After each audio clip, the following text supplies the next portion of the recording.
Janet Brown.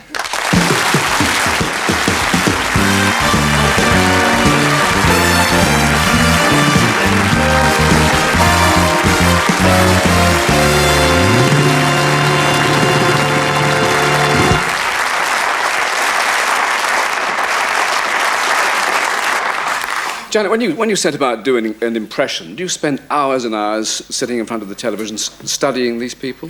No, I don't find that I sit hours and hours studying. I find that things kind of happen for me. I maybe just watch somebody and see some little thing going on with them, and that makes me think, oh yes, that's part of all the makeup of them, and I then go away and think about it a great deal. And of course, you know, makeups are terribly important to you, but I can't ever sit and relentlessly watch anything. I think the spontaneous feeling goes out of it then. It really does. There's a key to everyone's personality. Well, it's all kinds of things with people when you watch them, but as I say, I don't really analyse. I don't look at them with the idea that I'm going to find something. Something always comes over. Well, I mean, last week we had Sue Pollard here, and everybody seems to do Sue. She's very doable, isn't she, in that sense? Yes, but she's... In more than one sense, actually. Yes. But,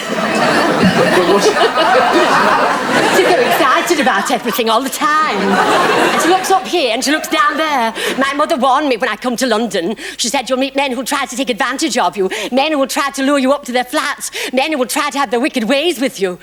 On the other hand, you might not be so lucky. See, I mean, she's... Yes, lovely.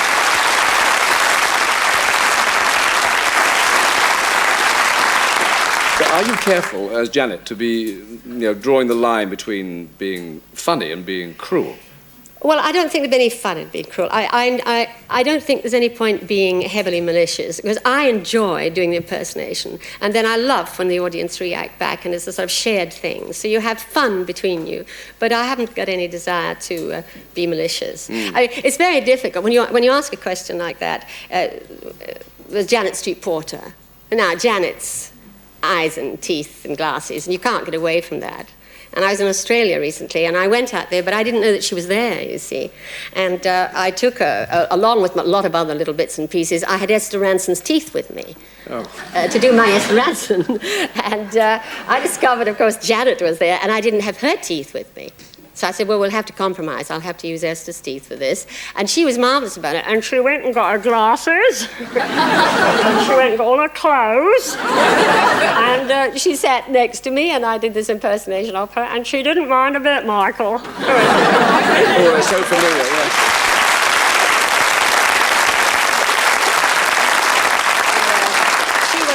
She was very generous about it, actually. She helped as much as she could. Yeah. Now, what about you? You do retain your Scottish accent. It's there. Does it get in the way of your impressions?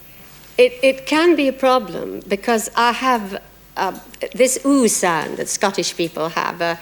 My family pull my leg about it, because I say, oh, here, listen to the cuckoo. And they say, cuckoo? Why do you mean cuckoo? And then I talk about a wee spoon, and there's a spoon. So when it comes to lines for some characters, I have to watch it with Mrs. Thatcher, for example. I have to be very careful that whenever there's a double O, that I watch how I say it. Yeah, very tricky. How well do you know Mrs. Thatcher? Because I have to tell you, she's going to be sitting in this seat in 2 weeks' time. What should I be prepared for?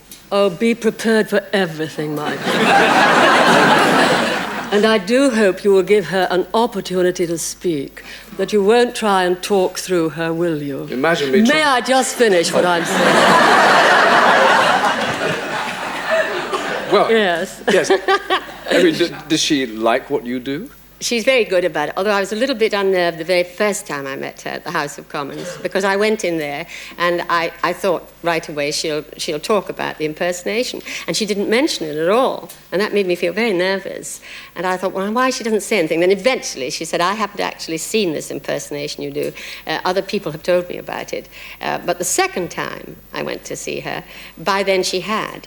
In fact, she remarked to me, she said, I watched you the other night and I thought you weren't going to do one of me, because it came up at the end of the material, you see.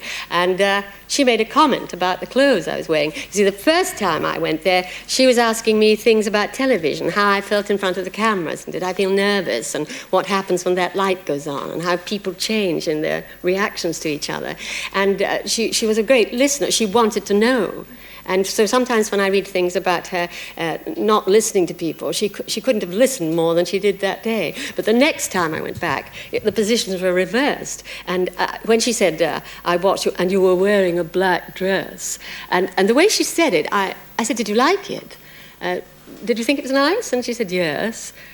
And I said, well, it doesn't sound, is it? I mean, what was wrong with it? Well, she said, I think perhaps if it had been me, after all the men were in evening dress, I think I would have worn a colour.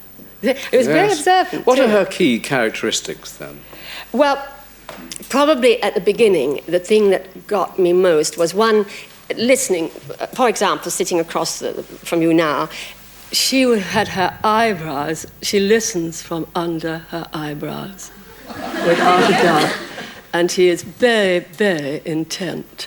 So that was the first thing that came across on the screen to me, this thing. That was before she was Prime Minister, before she even won the first ballot. She was the Minister for Education then.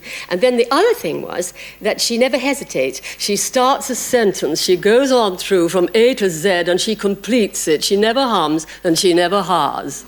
Do you see what I mean, Michael? I do indeed. It's going to be an interesting experience. Yes, it will. I'll just say good evening and good night. And that's enough, yes.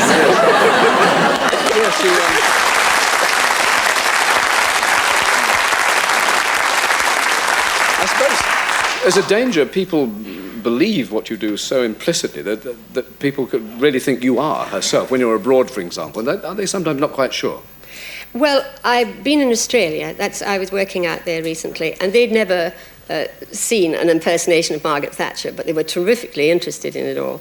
And there was one marvellous setup in a shopping mall where they had the pipers marching up and down, and then the white Rolls Royce arrived, and I got out and I walked down. Now, you see people there, as I did my wave and hello and good mornings, they were running up, you see, and saying, good old Maggie, and keep the iron and the Iron Maiden, all this sort of thing, because they genuinely sort of accepted it. And there are always these sort of moments. All kinds of things come up there. Sometimes I go to business meetings. Not so long ago, I went out to LA to address some businessmen, 500 American businessmen. And it's the thing in her voice, you see, it's the authority in her voice. Standing out there, as I walked on, they all got up and gave me a standing ovation, believing it was her. And then when I got into the material, they started to laugh, but they were still, a little bit sort of uncertain. And then when I said, I hear some of you here are from New York. Put your hands up, those of you from New York. And all these businessmen put their hands up there. And then I say, some of you are here from Texas. Where are you from Texas? And they very obediently put your hands up, and their hand up. And I said, that's all right, I'll speak a little slower. You should have done the Sue Ellen at that point. That sorted them out. Sue Ellen. Yes, just do a quick Sue Ellen for us. Oh, I love Sue Ellen, because she's agony.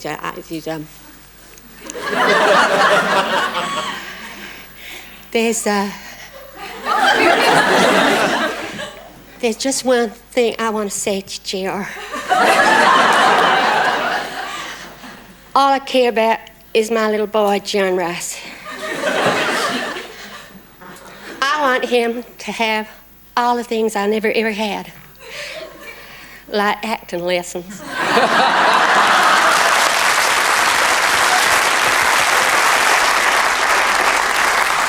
Janet Brown, for the moment, thank you very much. Thank you.